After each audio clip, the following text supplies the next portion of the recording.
Jadi, keberagaman adalah suatu kondisi dalam masyarakat yang terdapat banyak perbedaan dalam berbagai bidang. Harnia 2020. Dan menurut kelompok kami, keberagaman adalah suatu kehidupan yang di dalamnya memiliki berbagai aspek yang berbeda. Keberagaman dapat menimbulkan sebuah masalah dikarenakan Indonesia memiliki banyak sekali perbedaan dalam berbagai bidang. Perbedaan yang seharusnya menciptakan persatuan dan kesatuan yang indah, namun sebaliknya perbedaan dapat menimbulkan sebuah masalah dimulai adanya pertentangan antara budaya, kecemburuan sosial, sentimen kebudayaan. Permasalahan antara suku Dayak dengan Madura diperparah dengan kebiasaan perbedaan tradisi orang Madura yang selalu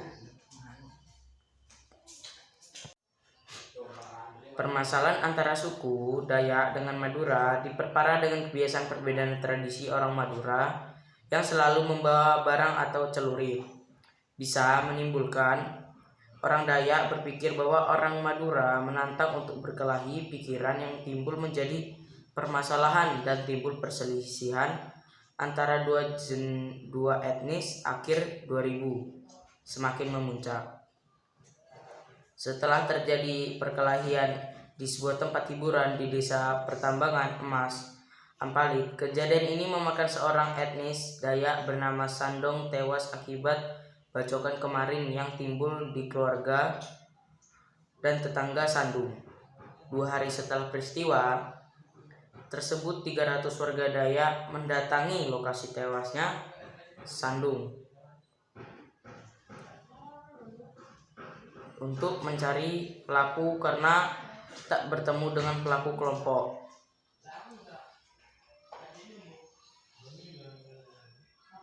Dayak merusak 9 rumah, 2 mobil, 5 motor, dan 2 tempat karaoke. 1335 orang Madura 2021, suku Dayak berhasil menguasai Sampit.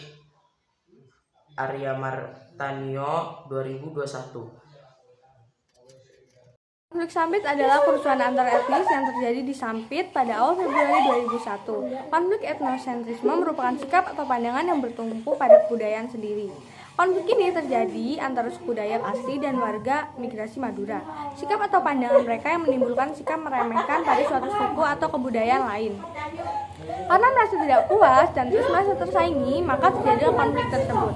Dampak negatif dari permasalahan tersebut adalah kelompok warga Dayak tidak dapat menemukan pelaku dan melampiaskan kemarahannya dengan merusak 9 rumah, 2 mobil, 5 motor, dan 2 tempat karaoke milik warga Madura.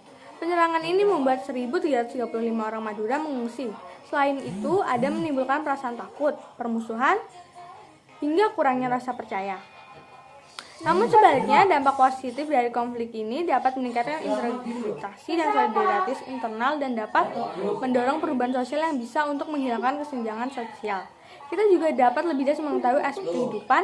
Konflik Sampit mulai mereda di saat pemerintah meningkatkan keamanan, mengevakuasi warga, dan menangkap provokator. Polisi juga menahan seorang pejabat yang diduga sebagai salah satu dalang. Diduga membayar 6 orang untuk memprovokasi kerusuhan di Sampit. Setelah itu, ribuan warga Dayak mengepung kamar polisi di Palangkaraya sambil meminta pembebasan para tahanan. Permintaan mereka dikabulkan polisi pada 28 Februari 2001. Militer berhasil membubarkan masanya dari jalanan. Orang tersebut menewaskan sedikitnya 100 warga Madura yang dipenggal kepalanya oleh suku Dayak. Berdasarkan sumber dan pendapat kami, sebagai pelajar sudah seharusnya kita belajar untuk saling memahami dan menerima perbedaan aspek apapun dalam hidup kita. Dalam hal sekecil apapun akan berdampak bagi setiap orang tertentu. Tidak seharusnya terbawa suasana dan egois dalam melakukan hal yang sebaiknya tidak dilakukan. Jika memang ada sesuatu yang baik, yang mungkin tidak kita sukai, dapat kita bicarakan baik-baik dan tidak asal menindaklanjut yang seharusnya bisa diselesaikan baik-baik.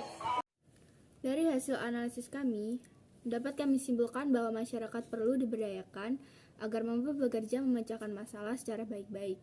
Juga membangun rasa percaya diri terhadap masyarakat sekitar, terlebih untuk tidak saling egois dan terbawa amarah karena hanya akan membawa malapetaka.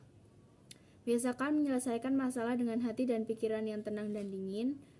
Keberagaman adalah sesuatu yang harus dapat kita lestarikan. Aspek-aspek dalam bidang-bidang Indonesia tentunya banyak yang menonjol dan dapat membuat sebuah perbedaan. Namun baiknya kita jadikan menjadi sebuah persatuan dan kesatuan. Betapa indahnya keberagaman jika kita dapat menerimanya. Suatu anugerah dari Tuhan untuk keberagaman yang ada saat ini. Tuhan tidak akan menciptakan keberagaman hanya untuk semesta, untuk menghiasi dunia. Tuhan pasti menginginkan kita untuk bersyukur dan menghargai serta mengasihi. Jika di dunia ini tidak ada keberagaman, apa yang mau Tuhan tunjukkan pada kita? Umatnya, keberagaman adalah salah satu cara Tuhan menunjukkan kuasa-Nya. Terima kasih.